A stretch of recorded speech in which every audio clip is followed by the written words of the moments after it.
Jésus-Christ n'était pas juste le Fils, il était le Fils bien-aimé de son Père. Et là, je veux simplement les quelques minutes qui me restent de parler des signes des fils et des filles bien-aimés de leur Père spirituel. Dites-moi les signes des fils, les signes des filles bien-aimées. À quoi peut ressembler le fils de son père? À quoi peut ressembler le fils d'un père? Eh bien, quand tu prends le livre de Genèse, au chapitre 1 au verset 26, il est écrit, et 27, il est écrit, puis Dieu dit, faisons l'homme à notre image et à notre ressemblance. Dis avec moi, ressemblance.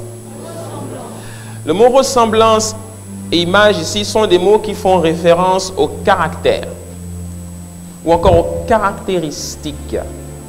Donc, l'homme a été créé selon le caractère de Dieu ou encore selon les caractéristiques de Dieu, c'est-à-dire les traits de caractère qu'il a ressemblent à ceux de Dieu. Ainsi, un fils est reconnu de son père au travers des traits de caractère qu'il manifeste.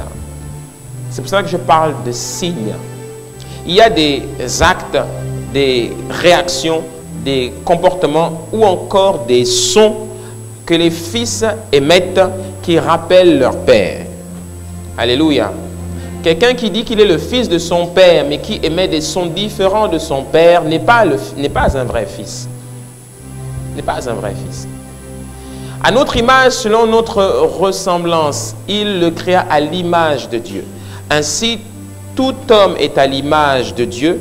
Tout homme qui dit qu'il a Jésus-Christ dans sa vie et que Christ est son Père est censé manifester les traits de caractère de Christ.